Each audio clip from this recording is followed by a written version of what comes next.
Hi everyone, I am Sir B, your math teacher. So in this channel, we will break down math concepts and solve problems step by step. Don't forget to subscribe my channel for easy and fun math lessons. Thank you.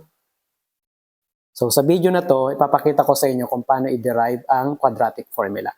Meron tayong general quadratic equation, ax squared plus bx plus c equal to 0.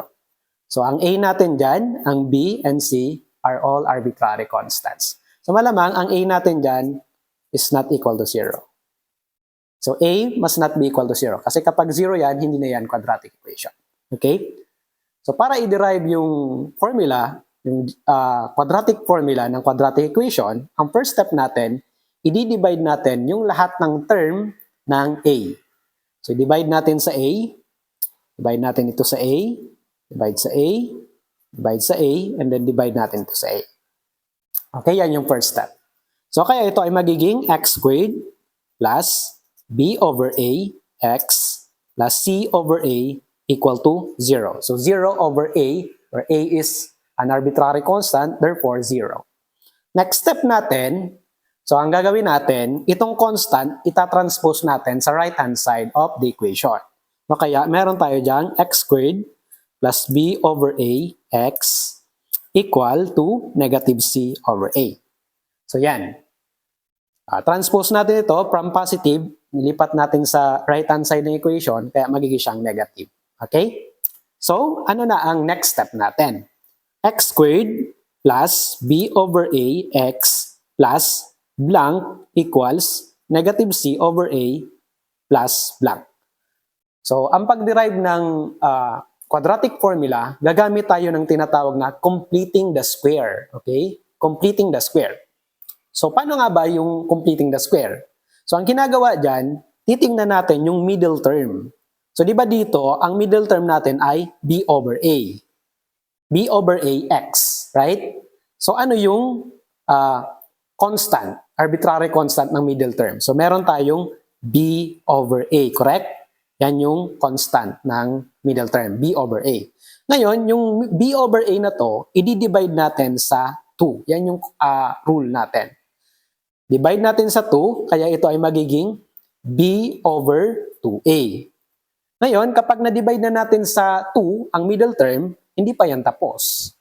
Ang mangyayari, kukunin natin yung square nito. So, b over 2a, quantity squared. So, ito po ay magiging b squared over 4a squared. So, step by step muna tayo ha. Kaya dito, ang i-add natin, b over 2a squared. Okay? So, saan galing yan? Yung middle term, i-divide mo sa 2, kaya naging siyang b over 2a, and then take the square. Okay? And then, kung ano ang in-add mo dito, ganun din dapat yung i-add natin dito. So, b over 2a squared. So, rule yan sa mathematics, di ba? Kapag nag-add ka dito, kung anong in-add mo dito, in-add mo din sa kabilang side. So, wala kang binayulit na rule. Okay? So, next step, ano nang next step natin? So, simplify muna natin ito. So, x squared plus b over a x plus, rule yan sa exponent, di ba? So, didistribute natin yung exponent niya, b squared. So, ito po ay 2 squared. So, 2 squared is 4. A squared, so we have a squared here. So, this is equal to negative c over a plus b squared over 4a squared. Okay? So, ano na ang next step natin? Completing the square. So, ngayon, na-complete na natin yung square. Okay? So, ibig sabihin, ito ay perfect square na.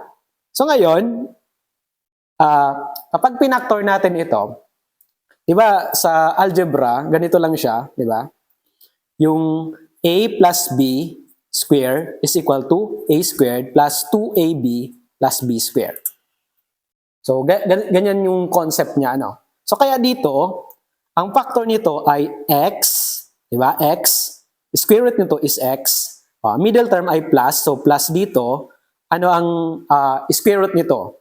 Diba? Ang square root nito ay b over 2a kasi is square. Diba kapag ang b squared, b over 2a square, kapag kinuha mo yung square root niyan, b over 2a. Correct? So, ibig sabihin, x plus b over 2a, actually, yung ito lang naman, yung nasa loob ng parenthesis. So, b over 2a quantity squared equal to, okay? So, maybe, mag-start tayo dito sa b squared over 4a squared kasi negative yung ito eh. Kaya, itong unahin natin. b squared over 4 is a squared minus c over a. Okay? So, yan. So, ngayon, ano na ang next step natin?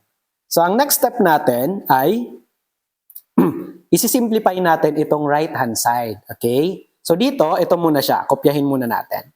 b over 2a quantity square equals, okay? So, di ba sa mathematics, kailangan nating maghanap ng LCD. So, ang LCD natin dito ay 4a squared. Kasi a ito, a squared, and then 4. So, 4a squared ang LCD. So, all over 4a squared. 4a squared divided by 4a squared, that is 1. Times b squared, so we have b squared here. Kasi it's the same lang naman, di ba? So, divide mo itong dalawang to, pareho, kaya 1 times b squared. Okay? Kaya b squared. Minus, kasi minus ang sign, 4a squared divided by a. So, what is 4a squared divided by a? So, rule yan sa exponent. So, ang exponent dito, same base yan, di ba? A. So, ang exponent dito ay 2, kaya magsusubtract tayo ng exponent. 1. So, ito. So, we have, tama ba? 4a. And then, multiplied by c. So, we have 4ac here. Okay? And then, after that, kasi ang goal natin dito, ma-solve yung value ni x. Diniderive natin yung x dito. Kaya nga, diniderive natin yung quadratic formula.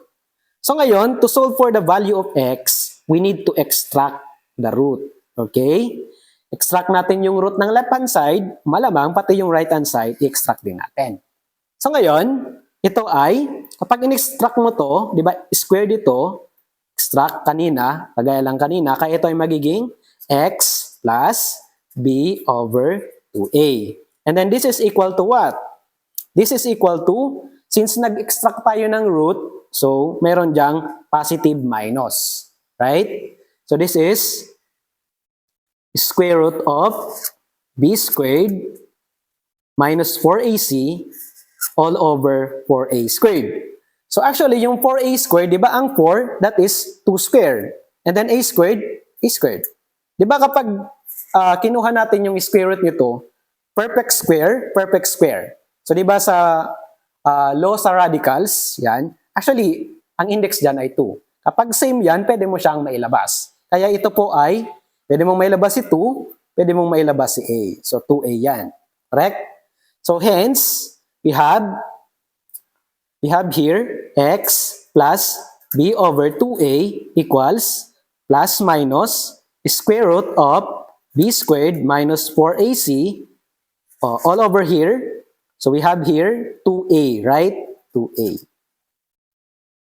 Okay? So now, since we are solving for the value of x, we need to transpose this term on the right-hand side of the equation. Hence, we have x equals negative b over 2a. Negative b over 2a kasi positive ito, linilipat natin sa right-hand side kaya naging negative. Plus, minus, square root of b squared minus 4ac over 2a. So in fact, ito na yung general quadratic formula. And since we have 2a here and 2a here, so pwede mo pa siyang masimplify. So, hindi na kumasya. So kaya, yung formula natin for the value of x is negative b plus minus square root of b squared minus 4ac all over 2a. Kasi rule yan sa mathematics, di ba? Same denominator, so pwede mo siya mapag-isa. Okay?